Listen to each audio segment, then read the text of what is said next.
আর mobile হসপিটালে স্বাগত জানাচ্ছি। আজকে একটা নতুন ভিডিও নিয়ে আসলাম। মাইক্রোম্যাক্সের ট্যাবের ডেড হয়ে আছে, এই ডেডটাকে কীভাবে আমি সমাধান করব।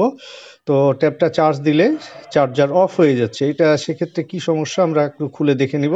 মানে চার্জার লাগানোর সঙ্গে সঙ্গে চার্জারের যে লাইটটা আছে সেটা বন্ধ হয়ে যাচ্ছে, মানে এখানে চার্জিং লাইনটা শর্ট হয়ে আছে। তো এটা কীভাবে আমরা দেখব, তো চলো আমরা দেখে নিই কীভাবে একটা সমস্যার সমাধানটা করছি।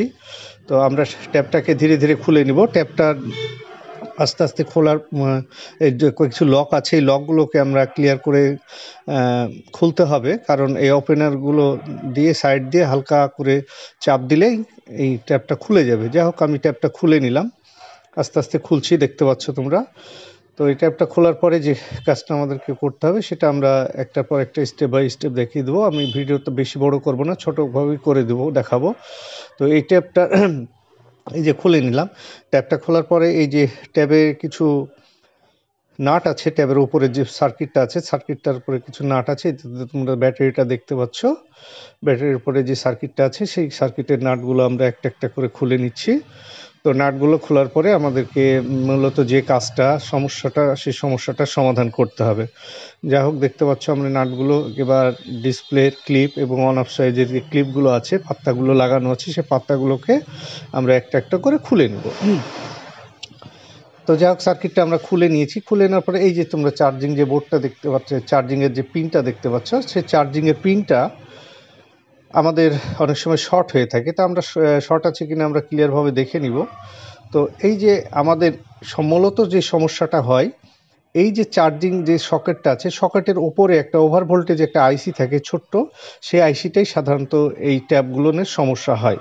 মানে চার্জার লাগালেই দেখা যাচ্ছে চার্জার লাইট অফ হয়ে যাচ্ছে। সেক্ষেত্রে তোমাদেরকে ভাবতে হবে যে এইটারই ম্যাক্সিমাম 100টার মধ্যে 99টাই সমস্যা এখান থেকেই হয়ে থাকে। তাই আমি দেখে নিলাম চার্জিং পিনটা যেহেতু ঠিক আছে, সেহেতু এই ওভার ভোল্টেজ যে আইসিটা, তো এই আইসিটা আমরা উঠিয়ে দেখব। মানে এখান থেকে ম্যাক্সিমাম প্রবলেম হয়, তো আমরা এই আইসিটাকে উঠিয়ে নিচ্ছি। হ্যাঁ, তো একটু সময় লাগছে, আইসিটা একটু হিট করে আমরা উঠিয়ে নিব। 6 পিনের মসফেট আইসিগুলো আছে সেগুলো এইখানে লাগানো আছে। তো যাই হোক, ওভার ভোল্টেজ আইসিটাকে আমরা এখান থেকে উঠিয়ে নিচ্ছি, একটু সময় লাগছে, তোমরা দেখতে পাচ্ছ। যাই হোক, আইসিটা উঠিয়ে নিলাম। উঠিয়ে নেওয়ার পরে যে কাজটা করতে হবে, আইসির যে আউটপুট লেগ আছে, আউটপুট লেগে আমরা এবার ভোল্টেজটা দিয়ে দেখব যে আমাদের চার্জটা হচ্ছে কিনা। তো এখন আমরা যে চার্জারের যে ইউএসবি কেবলটা আছে, মাথাটাকে কেটে নিয়েছি। এক মাথা তো চার্জারে লাগানো আছে, আর যে মাথাটা এসে চার্জার এখানে ঢোকে সেই মাথাটাকে আমরা কেটে নিয়েছি। কেটে নিয়ে যে প্লাস মাইনাস যে ভোল্টেজটা এখানে আছে, সেই ভোল্টেজটা আমরা এখানে এখন লাগিয়ে দেখব।